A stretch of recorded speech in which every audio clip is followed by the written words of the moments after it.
안녕하세요. 미국 주식과 환율, 대출이자와 아파트 거래까지 그날 이슈를 빠르게 살펴보는 뉴스 스피커 2023년 3월 16일 목요일입니다. 네, 미국 주식 현황 살펴보겠습니다. 일단 3대 지수 보면은 나스닥만 양전한 모습 보이고 있습니다. 러셀 2000 중소형주 역시 아주 큰 폭의 하락세 보였죠. 사실 어제 선물 시장 같은 경우는 초반에는 괜찮았어요. 시작에서는 러셀 2000가 1% 이상 계속 유지를 해주면서 그래도 뭔가 회복하는 모습이 아닌가. 오로지 어제 발표됐던 생산자 물가지수만 살펴보면 되겠다라는 중론이 있었지만 갑자기 스위스발 악재가 날아들었죠. 스위스 크레딧 은행이 자금 경색이 심화되고 있다라는 소식 때문에 사우디에서 더 이상의 투자가 힘들 것 같다. 뭐 이런 또 헤드라인 발표가 되면서 상당히 안 좋았어요. 그래도 끝날 때까지 뭔가 좀 회복하는 모습은 보여주고 끝났다는 거. 그래서인지 지금 현재 선물 시장은 다시 조금은 회복하고 있는 모습은 보이고 있습니다. 어제 그래서 나스닥 같은 경우는 1300개가 넘는 주식이, 그리고 뉴욕 스탁 익스체인지도 그럼에도 불구하고 600개가 넘는 주식이 상승을 하였고요. 재밌는 거는 어제도 그랬지만 최근에 갑자기 이제 뭐 이렇게 거래량이 아주 많아진 모습 보이고 있습니다. 나름의 이익 실현을 해서 나가는 세력들도 상당히 많고요. 뭐 리세션이 시작이 되는 거 아니냐 이런 공포감 속에서 주식을 던지고 일단 관망하려는 모습들이 있기 때문에, 혹은 그런 모습들을 보고 저점에서 잡으려고 하는 또 일부 개인들이 분명히 존재를 한다는 거죠. 그래서 거래량이 이렇게 상당히 많아진 현상입니다. 개별 주식 살펴보겠습니다. 테슬라 같은 경우는 그래도 180불을 유지를 해줬다는 게 고무적입니다. 애플 역시 150불 역시 유지를 하고 있고요. 사실 거의 뭐 근 한 달째 어큐뮬레이션이라고 생각을 하면 좋겠죠. 계속 이 부분에서 왔다 갔다 하고 있는 모습 보이고 있습니다. 가장 많은 상승 보였던 주식 중에 하나는 5.1% 상승한 찰스 슈왑입니다. 워낙 건전한, 재정적으로 건전한 은행주이기 때문에 뭔가 실리콘밸리 뱅크로 시작된 모습 속에서 같이 흔들렸지만 바로 어제와 그제 반등하는 모습 보이고 있고요. 한편으로는 퍼스트 리퍼블릭 뱅크 같은 경우는 회복하는 모습 보였다가 역시 스위스에서 시작되는 그런 은행주들의 불안함, 리세션으로 가는 거 아니냐, 은행주들이 금융위기 때처럼 다시 또 흔들리는 거 아니냐, 이렇게 하나둘씩 또 어긋나는 거 아니냐라는 모습 속에서 사실 공포인지 아닌지는 개인들은 어떻게 알겠어요, 그죠? 그런 모습 속에서 심리적으로 흔들리니까 주식시장이 이렇게 출렁거리고 있다는 점. 네, 국채 현황 살펴보겠습니다. 10년물 기준으로 3.5가 깨졌죠. 5일 기준으로 보면은 상당히 하락한 모습 속에서 3.45를 유지를 해주고 있고요.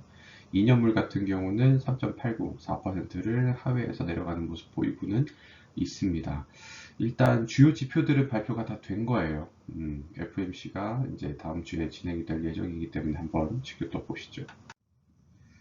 환율 같은 경우는 항상 모든 자금의 이동은 연결이 되어 있는 겁니다. 뉴스 스피커 들으시는 분들은 아시겠지만 미국의 달러 지금 평가 절상되어 있습니다. 그래서 우리나라 환율 대비해 가지고 다시 1320불을 넘어가고 있는 모습이 있죠. 일본 엔화 같은 경우 마찬가지입니다.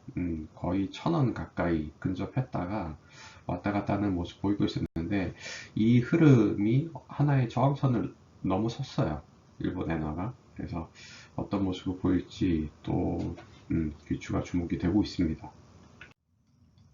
가상화폐 시장 20% 이상 급등한 시장 유지를 하고 있고요.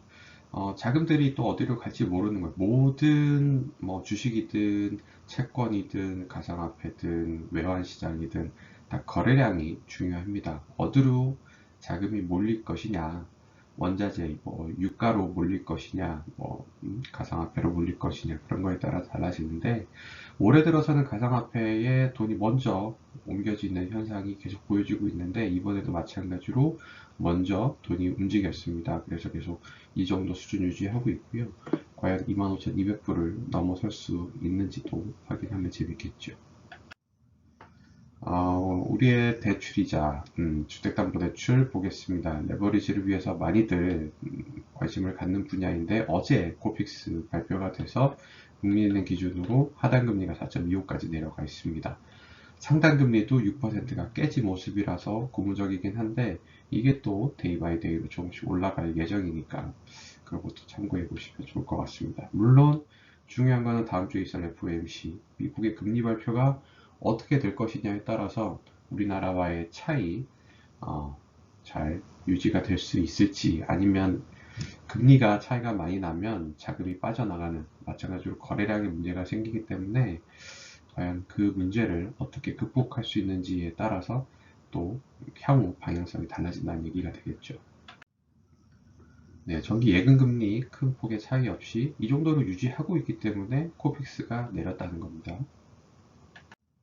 아파트 실거래가 확인하시죠. 레미안 퍼스티지가 계속 실거래가가 등재가 되고 있네요. 역시 평당 거의 1억에 가까운 34억, 좋은 수치에 등록이 되었고요.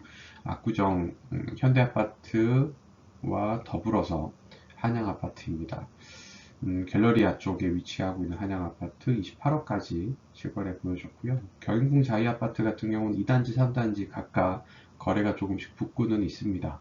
이번에는 고층이었고요. 18억 7천에 실거래 등재됐습니다.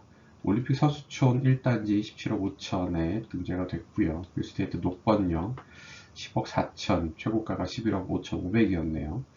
재밌는 거는 전세가가 비슷합니다. 하지만 뭐 상대적으로 구축이고 힐스테이트 녹번은 신축이었다는 점, 그리고 위치한 곳이 달랐다는 점에 따라서 차이가 이렇게 크게 벌어지죠.